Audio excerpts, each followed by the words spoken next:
Welcome to the Indie Game Showcase. I am your host, Retr0lag.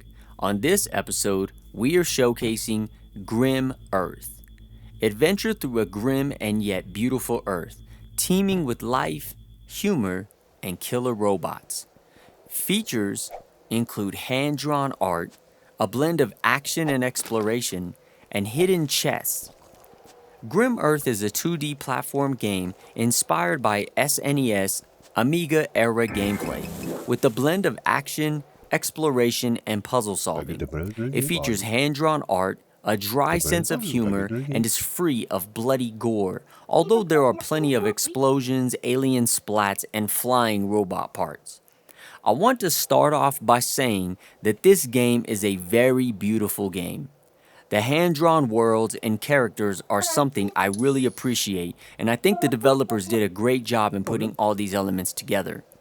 This is a game that, while I appreciate it and like it very much, it just keeps missing the mark for me. I have played it a couple times already, but I keep finding myself quitting the game sooner than later, which I will explain why. I want to point out my very subtle and fixable issues with the game.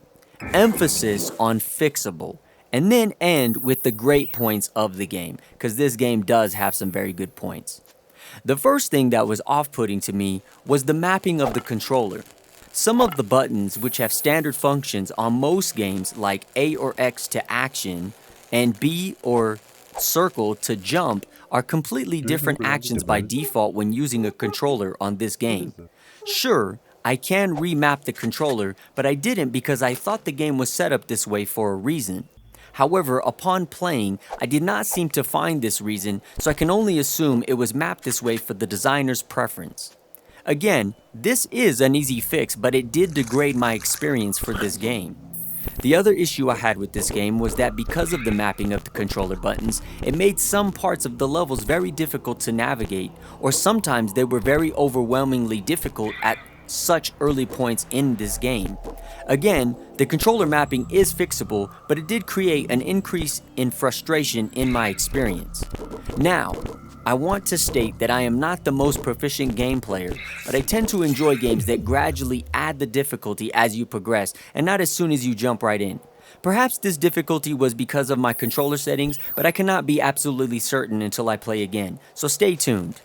In any case, these are not issues each person will experience. This was just from my experience. Now, on to the good things. This game does a great job in laying out how to navigate through the levels from learned abilities. It also has very immersive worlds that all seem to be alive despite being in an apocalyptic setting. The characters are lively and humorous, and even the enemies, although are deadly, have their own personalities that add to the enjoyment. The music is great, and it really helps to capture the mood of this post-apocalyptic world. The art design is the standout feature of this game.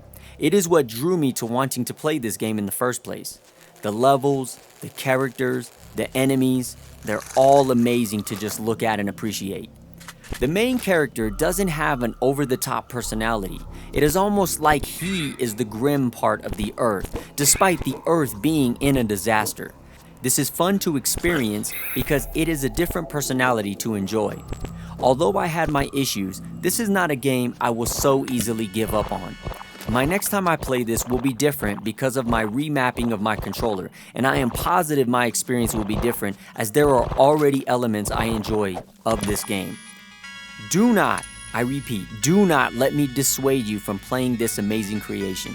Give it a try. Remap your controller when you do, and show the developers some support and appreciation for their hard work. As always, thank you for coming through, and I'll see you on the next showcase.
Lagi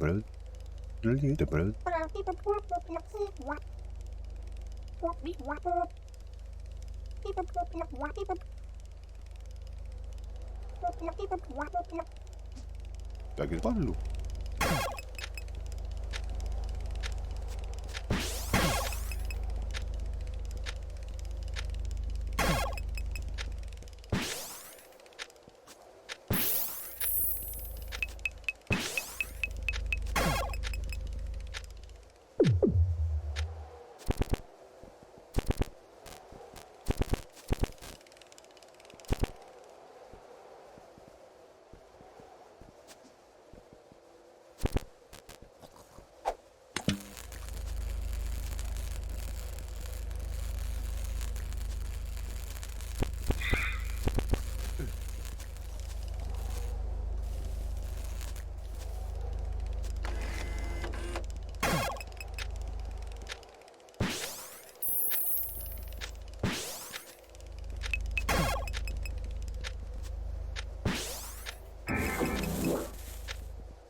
Lagi ballo.